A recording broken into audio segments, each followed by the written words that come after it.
Welcome to this experimental roundtable that we're having today. I chose this topic, women, leadership and money, because I think it's a very important one for women for the future and for businesses and for families also.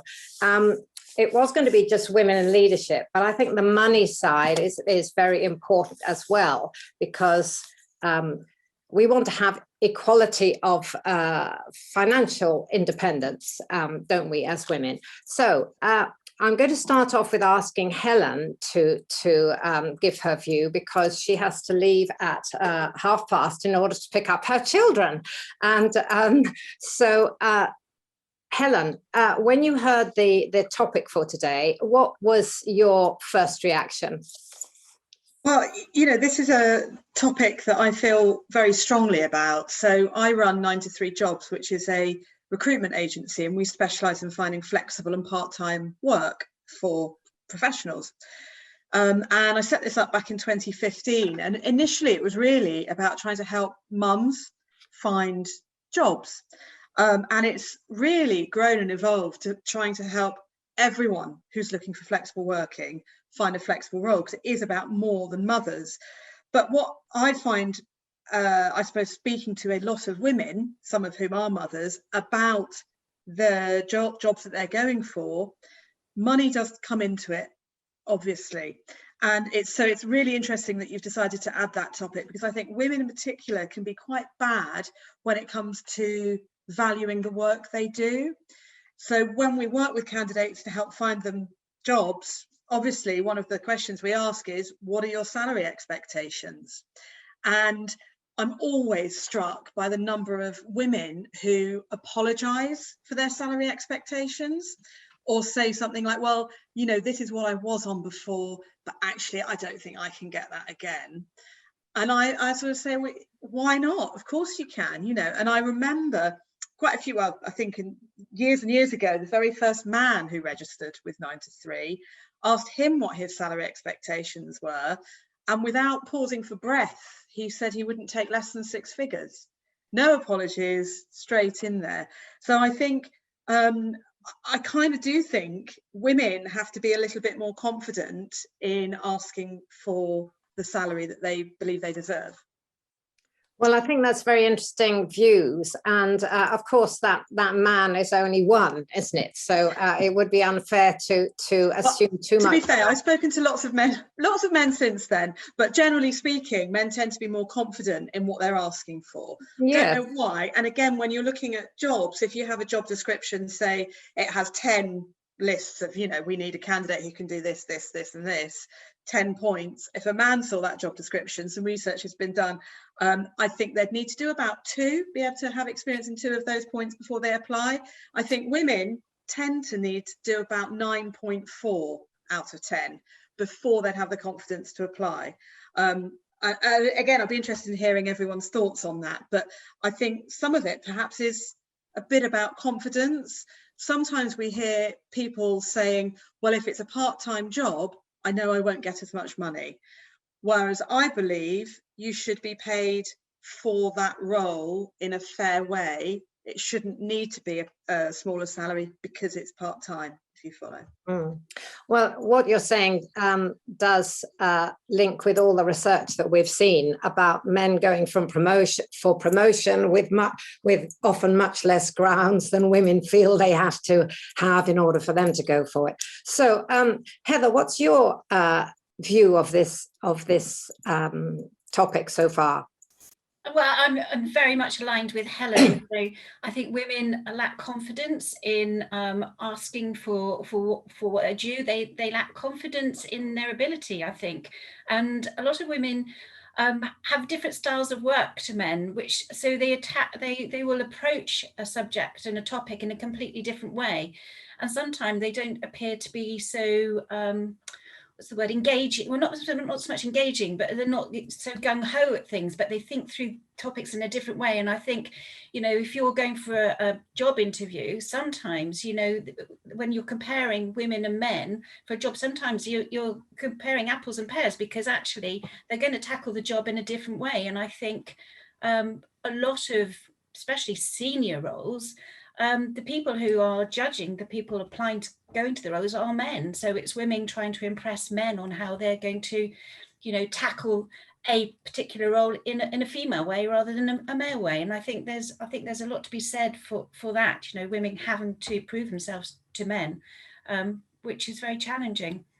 We have a lot of women in our business who are, in fact, we have more women than men in the business, but the men have the more senior roles. We have a lot of women in our business who are actually want to come and work for us because we're very flexible, and they can work 1 day a week, 2 days a week, they can work mornings, afternoons. There's a role somewhere for everybody, but they tend to be at the lower end of the scale. And it's very obvious that the women that have almost they have to do that because that's what's expected of them. They have to get home to look after the children. There's very much still a woman's role is to be at home, and so when they come and they apply for the jobs, it's because they've got to get home to do all the chores and the jobs, and there's no sort of sharing out at roles at home. So you can see that the world, although the world is changing, and I think it is changing, and over the 30 years I've been at work, it's changed hugely in the positive direction. We still have that culture of, the women are expected to be at home managing the house, looking after the children, and the men go out to work and earn the money. It's very obvious. I wonder. But it's interesting you say that, because I would say that it's not always pushed on women to want to spend the time at home. I think sometimes women do want to get back to see that the children are doing their homework, etc.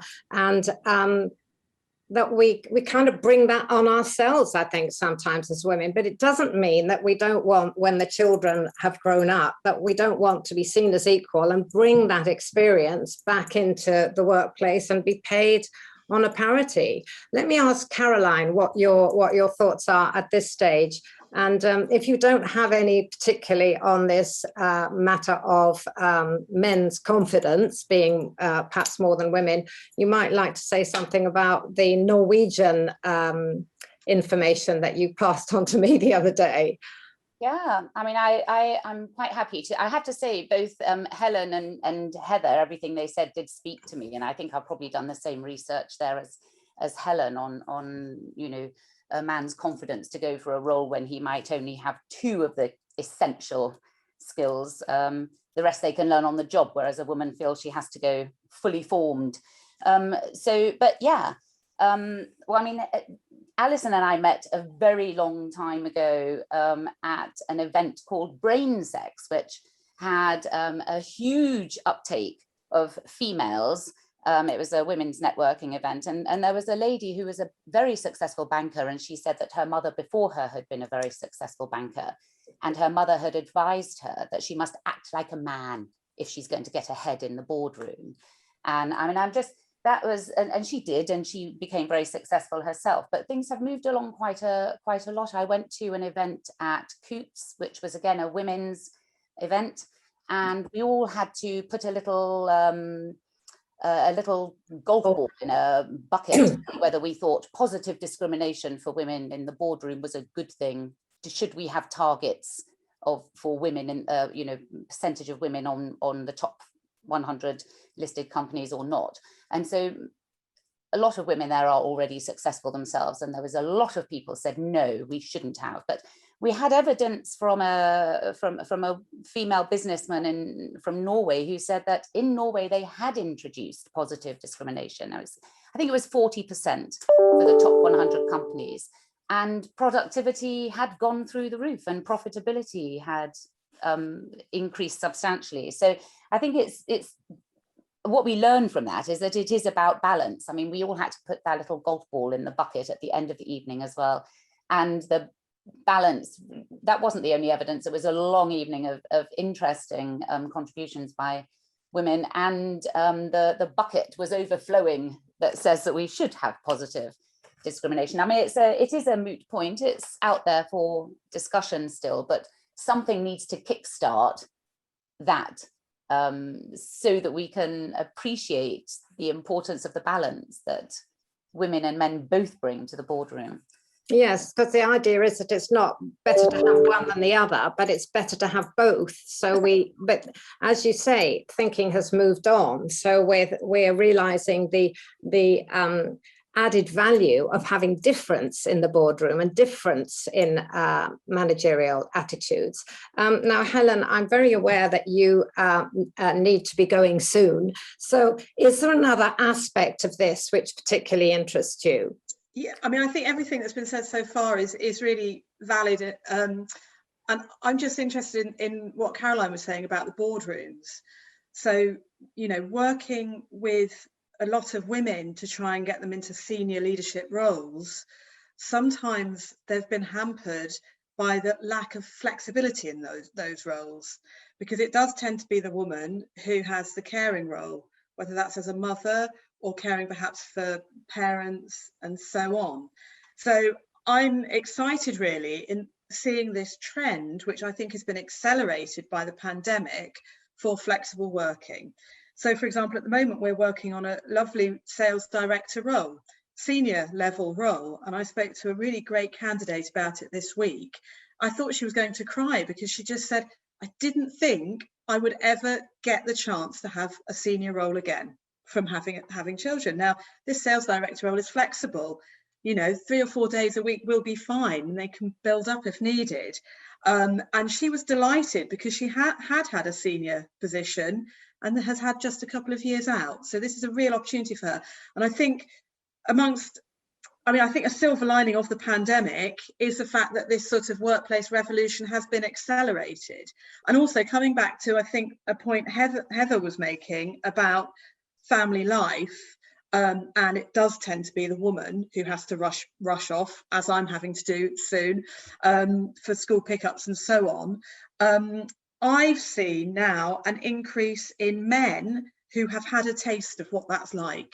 They've had a taste of home working this last year and being around a little bit more. And they say, actually, I want a bit of that too.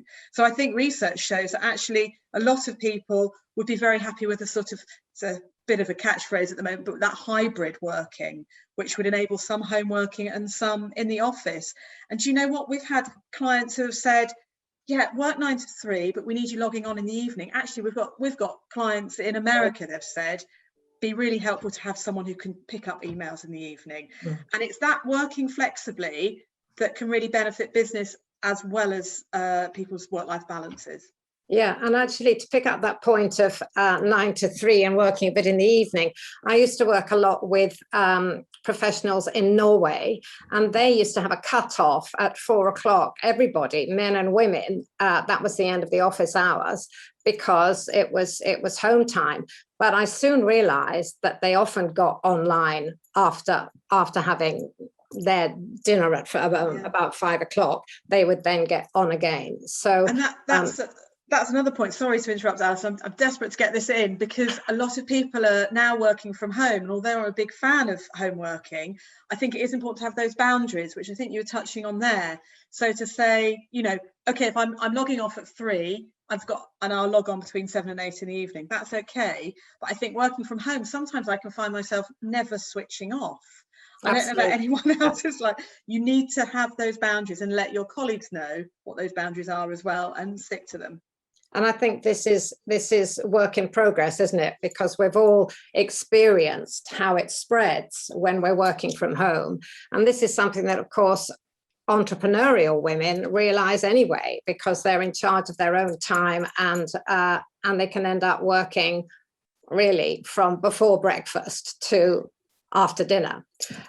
Heather, what are your thoughts there? Because I know you've got a daughter and a son, and you're noticing things being different as with the next generation.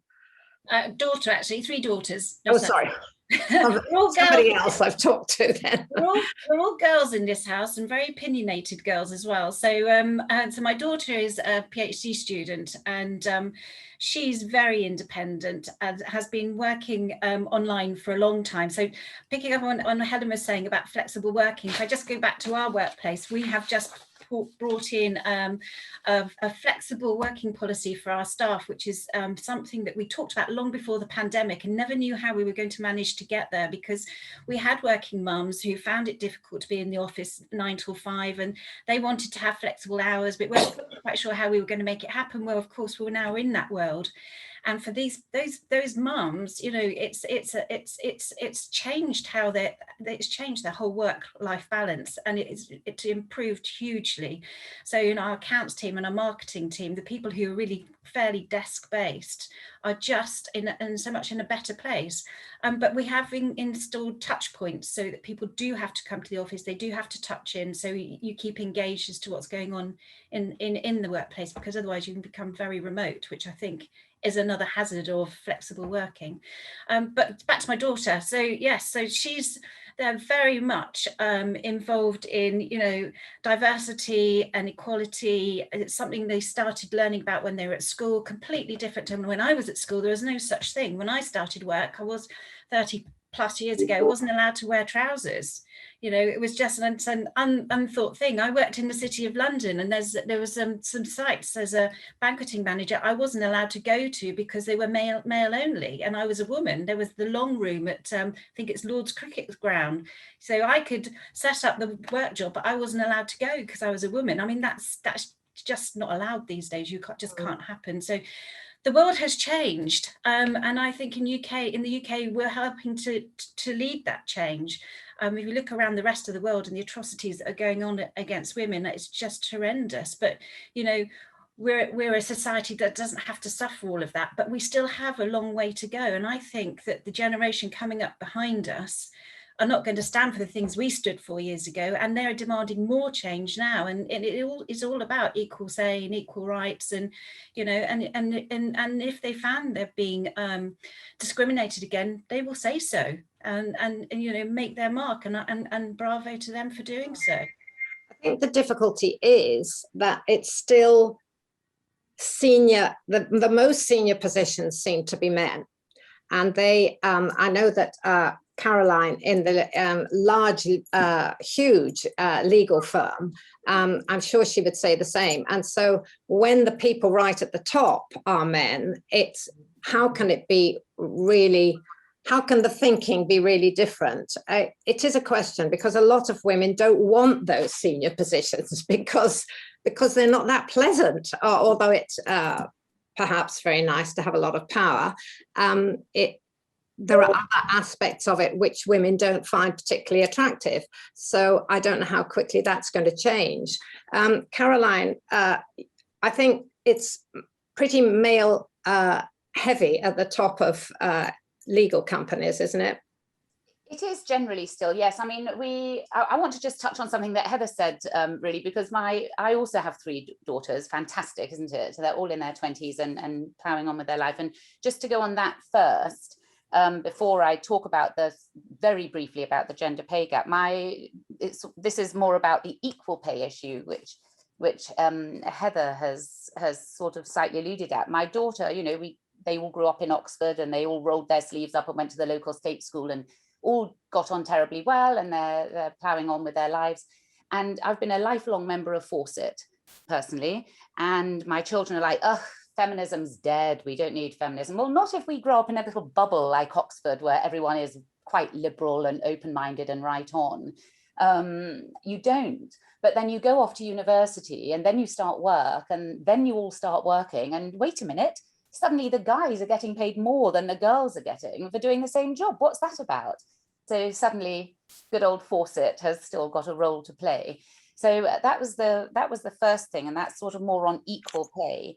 But the difference is they're noticing it and they're talking about it, and the issue of money is not swept under the carpet as a dirty thing you keep secret because you don't want someone else to know if there's a differential. But on the gender pay gap, yeah, I mean, we're doing quite a lot. I mean, my firm's reasonably good on the gender pay gap, but I was quite surprised to learn that the gender pay gap is not the equal pay issue.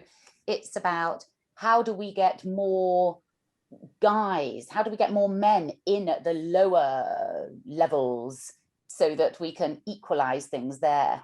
You know, while you might be doing some more to try to bring more women into the partnership, that's something you can control. But how do we get more men at the bottom so that you otherwise don't have a bottom heavy female on lower salaries?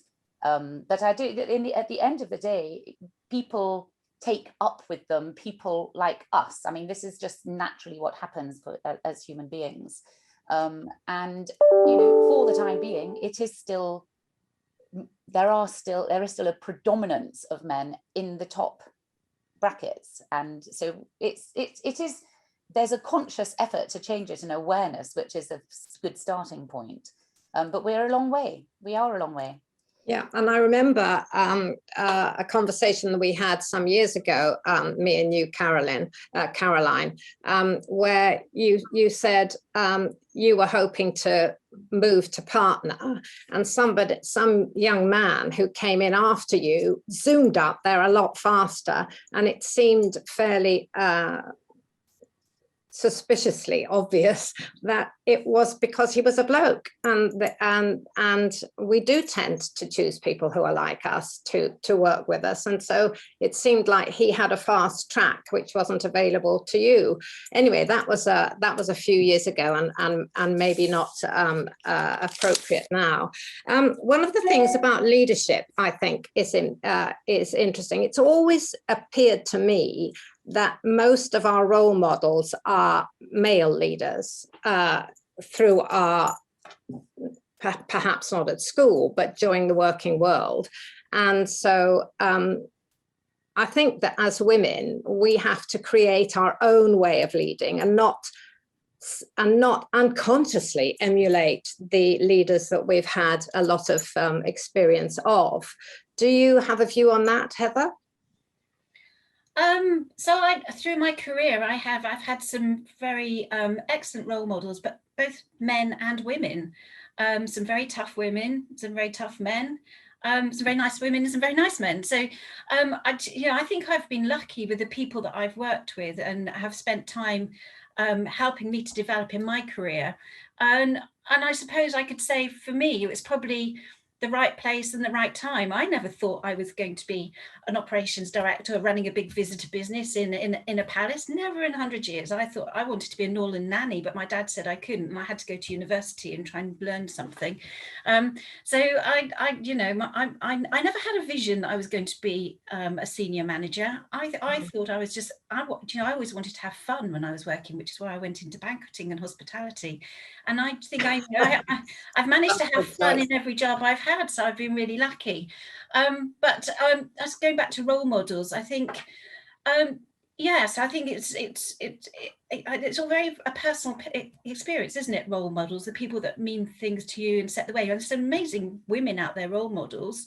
Everybody from the Queen down to Greta Thunberg to some of the pop stars are out there that are doing great things. There's all sorts of role models in different ways, but I think role models are quite personal to you, what inspires you independently. Yes, and they're also dependent on the area that you're in, whether there'll be women or there'll be men.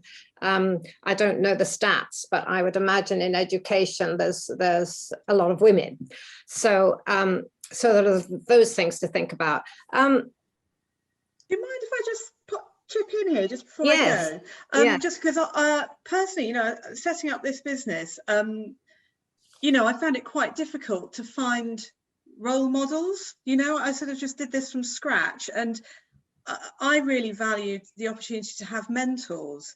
And in the past, I've been a little bit dismissive of the idea of having a mentor, but actually I ended up, and I still regularly speak with them, and they've been brilliant. They're all men, and I'd like to see, I don't know how it can happen, but perhaps more female mentors out there to help women who are growing their businesses or just developing their careers. For me personally, that would have been really great. Well, it's interesting you say that, because one of the things I did want to bring into this conversation is the fact that running a small business myself, I've really had to learn a huge amount about leadership, because not just I'm not leading 500 people, but I've actually had to create the vision, move the business forward, and do many of the different jobs myself. But I think one of the things about women starting their own business, you need a fair amount of courage to do that. But I think an awful lot of us thought that when we started our own business, all we needed to do was to be really good at what we did and start the business, and then people would come. But a lot of us have discovered it's not as easy as that, and you actually need to do a lot of different things in order to make a sustainable, profitable business. But what I have noticed over the years is that many women who run their own business are not making a decent wage. They're not making a decent salary. So if they're married or they've got a partner, then there's another salary coming in. But I think for things to be really fair, it's got to be possible for, if you're running your own business, to be able to make enough money, to make a proper salary, so that if you're single or you're divorced, you actually can be financially independent. And I think we women are often the worst enemy here, because I found a lot of the women who I work with, because I now share my system of making this work as a woman in business, running her own business. I found a lot of the people who I help are actually, they have a bit of a block around the money side. They don't want to appear greedy. They want to be nice. It's not all about the money. It's about helping people or doing a good job.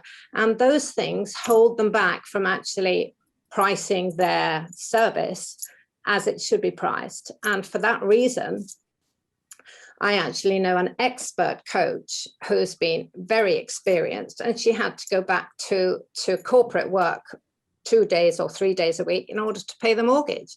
Now, that seems to me very sad. And that's why I spend some of my time actually helping women entrepreneurs who are leading their company to actually charge what they're worth. But I think this links to several things we've said, to kind of being apologetic about money, about confidence. And what's your thinking on this? Because both Caroline and Heather, you're both employed with a firm. So what's your thinking about these elements? Alison, do you think that it is a women thing, or do you think men also starting out in a business make mistakes with their pricing? I mean, in the self-employed world, is it different for men and women?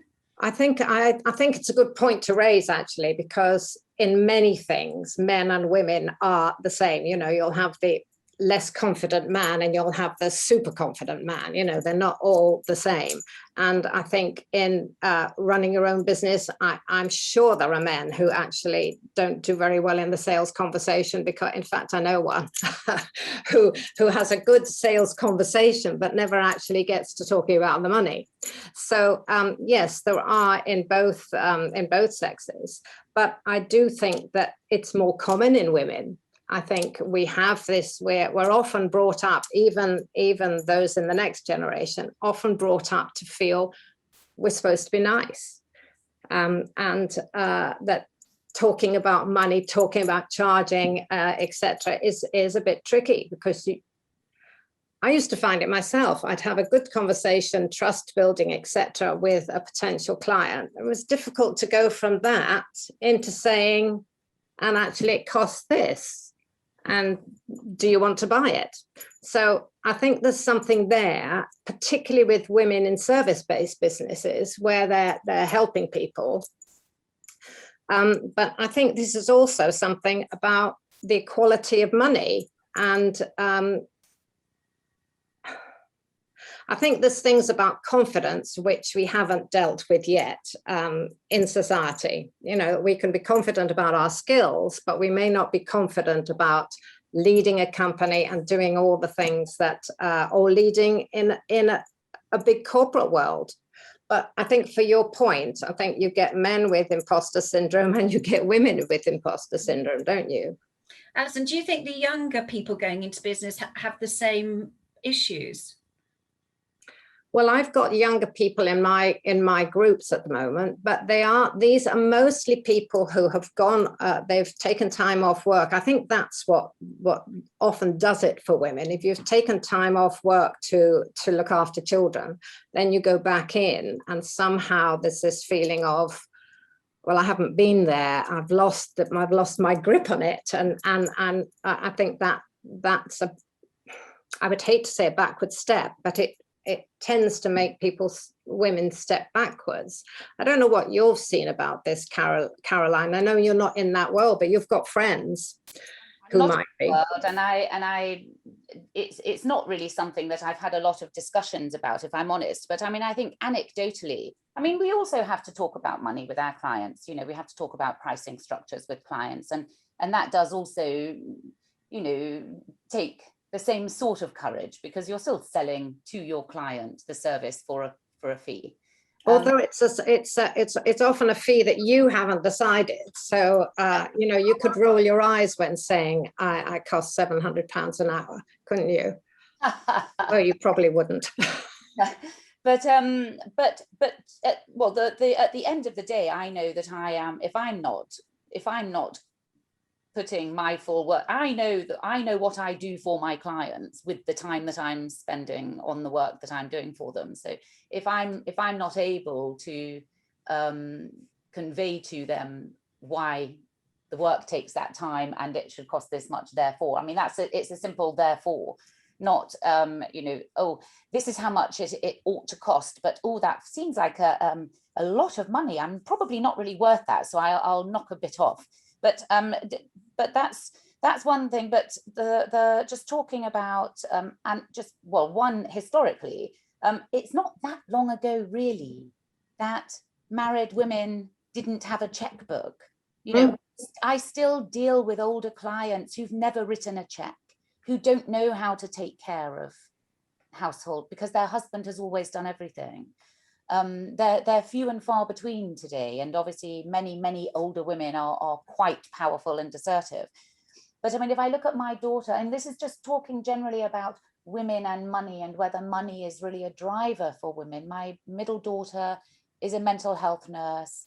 She was reasonably newly qualified when she became pregnant and had a year's maternity leave. She's recently gone back, and you know, I suppose I would have been thinking, oh, I've got to work all the hours, I've got to get myself back in everyone's view, I've got to be there, be present, but she said, no, I'm going to do 3 days a week. My career can wait. And all I need at the moment for me is enough money. You know, I don't need to start making piles or move on to the next ambitious thing, because but it's something that she's chosen herself. She's not compelled to make that decision, but she's choosing that. And Caroline, this also may be because she's got a partner. And I think if single women or divorced women, it's very different. She doesn't have a partner, actually. She doesn't. Okay. She's raising the child on her own, but it's still, she's still making that choice. I mean, I think that the fact that one has a choice is a massive advance for women. I think you're right, Caroline. We're seeing it at work and with my daughters as well, is work-life balance is much more important now to them than it ever was to us. We had to work really, really hard to earn the money to pay our way and to keep up. But for them, they have choices, and maybe it's because they have got a little bit of money. They're not ultra rich, and they have to work to make ends meet. But you know, they won't commit to work 60 hours a week. You know, that's just not what. Then it's more important for them to get out and do things for their well-being. Then they don't feel that they have to prove themselves at work. They do that within their time at work, and we see that with some of our younger ladies who work for us in supervisors, junior managers. They are going to work their 40 hours a week, and they don't want to do more. Yes, I've noticed that. Yeah, and I think that's possibly linking back to a previous topic. That's presumably why you don't get so many women who want to climb right to the very top of the most powerful positions, because they actually do value their work-life balance more than more than perhaps those who do go up there. I'm not saying they're not ambitious. I was going to say the risk with that, of course, for women generally is that there may therefore flow from that a perception that, you know, so we sort of undo the good work that's been done to give the women the choice, you know, by creating a perception that this is a choice that women will be making. If I go back to 1988, mid-1980s, I was working as a junior civil servant at an unemployment benefit office, and most of the people I worked with were women. There were occasional men. The women were amazing. And yet when promotion came round, I saw fabulous women being overlooked for promotion in favor of really, I'm afraid, rather mediocre men. And there was no secret made about it. It's because that man is probably going to have to support a family, whereas the woman, it's the second income, and it's just, you know, perhaps a bit of fun, and anyway she'll be having babies. So I mean, I think I would like to think we've come some way since those days, but I mean, it's not a million moons ago, really. No, I think that's an interesting picture, that particularly that people were so open about it then, and nowadays we've got laws to prevent that happening. But I think there are certain things. The interesting thing is there are certain things that we bring upon ourselves because maybe the way we were brought up, that actually mean we're not going for those top jobs, or we're preferring to go back and look after the kids rather than having a longer day. But what about the leadership? We've talked about women, we've talked about money, we've talked about confidence, etc. Is there something else about leadership? Now, Heather, you're director of operations at Blenheim Palace. So do you think your leadership style is very different from the average male leader? And where have you got it from? Yes, I think my leadership style is different to male counterparts in different businesses. And I think I class myself as a firm but fair leader, but I'm very much part of the business. I like to be with the team. I'm fairly hands-on, and I find it difficult not to be hands-on. And actually, the higher you go up the tree, the less hands-on you become, and that becomes challenging, actually. And my leadership style is to be very connected. Whereas I've worked with other people in similar positions have not been quite the same, and probably seen a little bit more aloof. Men's style tends to be perhaps a bit more aloof and not quite so connected. And their decision making, I suppose, then may be seen as less fair because it's rather sort of overarching without knowing all that goes on in the workplace. So I think, yeah, definitely different styles of leadership. But I think, again, you get that between men and women, women and women, and men and men. So, yeah, but I know that's something that you've mentioned, Carolyn, about the losing the kind of touch if you're very high up. I mean, it's, I think the difficulty is, well, a lot of the, I mean, certainly, I mean, I'm talking about law firms, but I think it holds true as well for large accountancy practices. You know, all of there's lots of gobbling up of other businesses, and the firms become bigger and bigger with longer and longer names. And the difficulty with that, of course, is that you do lose the people that are at the very top are often not in your region. You may not see them from day to day or from year to year even. And the style of working is very different with large organizations, such as the ones that prevail now in the world of law and accountancy increasingly. And perhaps there is the people that are the leaders, the people with the vision that are feeding it down, are perhaps a little bit disconnected from the people that are going to be following. I mean, I think that you know, there's the thing with leadership and management. Where does leadership end and management begin, as it were? You know, this is quite an interesting thing, and we can all be leaders without being a manager of another person, because it's really about giving. I mean, I think women as leaders are perhaps a little bit more like the role they exhibit is perhaps more akin to the role they play in society. I mean, in ancient societies as well as in the modern society and in the home, it's about collaboration, it's about being the glue, it's about forming harmony and moving things forward together. I think that, I mean, I'm not saying that men don't do that, but I mean, the history books are not full of women, with the exception of Boudica, you know, charging to battle to get her name through violence. So, you know, women aren't, that's not in our, it's not in our blood, as it were. Well, I'm looking at the time here because I know we're due to wrap up in a few moments. I just want to thank you very much, Caroline and Heather. And before we wrap up, or before Richard wraps up or throws some questions at us, I just want to make a small announcement that in my work of helping women entrepreneurs to make themselves a good living in return for the expertise that they share with clients and give good value there. I'm running a new cohort for my program, Charge What You're Worth and Get It.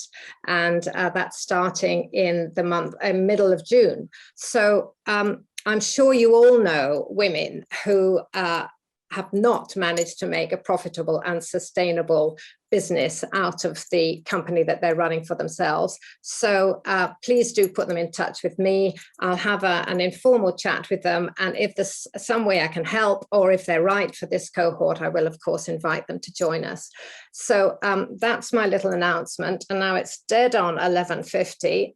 Richard, do you have any questions that you want to throw at us before Heather and Caroline dash off to see their next client? I don't have any questions myself, but thank you very much for very engaging discussion. I think everybody found it very, very interesting. Tagore made a point, I don't know whether anybody's seen this particular comment. Where are we? It is here. One benefit of mixed mentoring, men and women, is that it breaks down barriers and increases understanding of the benefits, and challenging in creating an environment the norm. It helps to remove some of the barriers. So I'm not sure whether you saw that particular comment. I did think of something recently that one of the things about working with men consultants, and I've put myself on many programs for business growth during the 22 years that I've run my own business. And one of the things that, you know, they use, some of the models are not ones that really appeal to me, although the drive and inspirational aspects of these men have been wonderfully magnetic. I was just thinking the other day about that phrase that they often use, a big, hairy, audacious goal. I mean, those words just put me off. They don't inspire me, but they seem to inspire an awful lot of men, and perhaps some women too. So I do think there are differences in the way that we advise and help other people and other businesses. I just want to put that audacious thought out there.